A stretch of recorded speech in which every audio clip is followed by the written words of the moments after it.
Hi guys, it's me Zikra Fatma welcoming you all to follow your passion. So without any further ado, let's get started.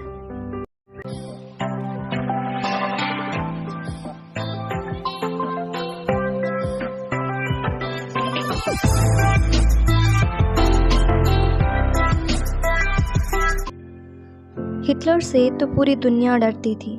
उसके पागलपन ने human history में एक ऐसी छाप छोड़ी जिसे कोई नहीं मिटा सकता।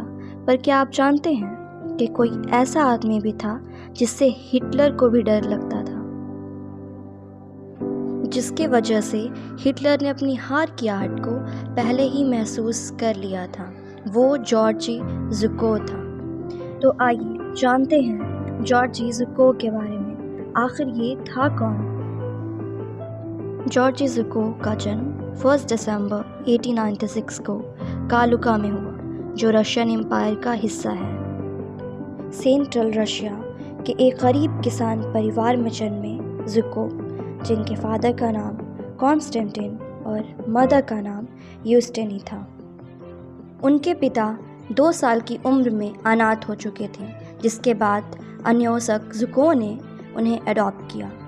इनकी माँ यूस्टेनी एक किसान मज़दूर थी। बहुत मुश्किलों के बाद ज़ुको को शाही रूसी सेना में शामिल किया गया और फर्स्ट वर्ल्ड वॉर में अपना योगदान दिया और रशिया में कोल्ड वॉर के दौरान रेड आर्मी की सेवा की। धीरे धीरे रैंकों के माध्यम से बढ़ते हुए 1939 तक ज़ुको को सेना समूह की कमान दी गई और उन्होंने खल्किन गोल में जापानी सेना पर एक अहम लड़ाई जीती। फ़ेब 1941 में ज़ुको को रेड आर्मी के जनरल स्टाफ के हेड के तौर पर अपॉइंट किया गया। सोवियत यूनियन पर जर्मन अटैक के बाद ज़ुको ने जनरल स्टाफ की पोजीशन खो दी।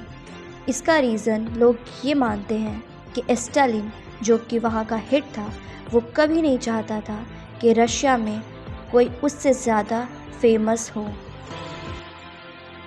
फिर क्या था, ज़ुको को स्टालिन ने एक रीजनल पोस्ट पे हायर किया, पर उसकी काबिलियत ने उसे आगे बढ़ाया और हाई लेवल की प्लानिंग करने में अपना रोल प्ले किया। फिर क्या था, 1945 में ज़ुको ने पहले बेलारूसिया के फ्रंट की कमान संभाली और यहाँ से शुरू होती है हिटलर की हार की कहानी, जिसे अंजाम तक जॉर्ज ज़ुको ने पहुँचाया। ये तो हम सभी जानते हैं कि हिटलर का अरमान रशिया को पाने का सबसे गलत फैसला था, जिसके वजह से उसे हार मिली और उसे हराने के पीछे जो शख्स था वो सोवियत यूनियन की आर्मी के साथ सबसे बड़ा हाथ जॉर्ज ज़ुको का था, जिसका साथ ऊपर वाले ने भी दिया। अब आप सोच रहे होंगे वो कैसे, तो मैं बता दूं कि हार के पीछे का सबसे बड़ा रीज़न वहाँ का क्लाइमेटिक कंडीशन था, जो हमेशा -डिग्री में रहता है, जिससे जर्मन आर्मी अडैप्ट नहीं कर पाई। सेम सिचुएशन नेपोलियन के साथ भी हुई थी, जिसके वजह से वाटरलू इन 1815 में वो मारा गया। वो बोलते हैं ना, when we not improve our mistake then history repeats. और ज़ुको ने वस्तुला ओडर अटैक बर्लिन की लड़ाई में पार्टिसिपेट किया, जिसके रिज़ल्ट के साथ नाज़ी जर्मनी की हार हुई।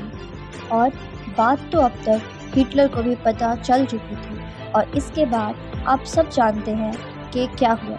हिटलर ने सुसाइड कर लिया और साथ ही अपनी वाइफ को भी मार दिया।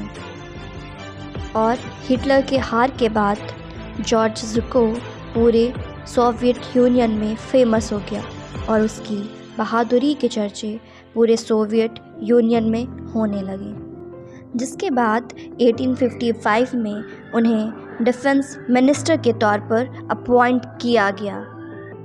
बट अनफॉर्चुनेटली 1957 में उन्होंने फिर से फेवर खो दिया और उन्हें रिटायर होना पड़ा। इसका रीज़न ये मिलता है that he put military before the party, और उनकी डेथ 1974 में 78 ईयर्स के एज में हुई। तो ये थी जॉर्ज ज़ुकोव की कहानी, जो कि अपनी ब्रेवरी की वजह से हिटलर को मजबूर कर दिया और हिटलर अपनी हार को बर्दाश्त नहीं कर सका, जिसके बाद हिटलर ने सुसाइड कर लिया। तो नो मैटर कि आपका दुश्मन कितना बड़ा है, आपका एम कितना बड़ा है, अगर आप कुछ करना चाहते हैं तो आप कर गुजरते हैं। So do believe in your self and come out with the best result of yourself.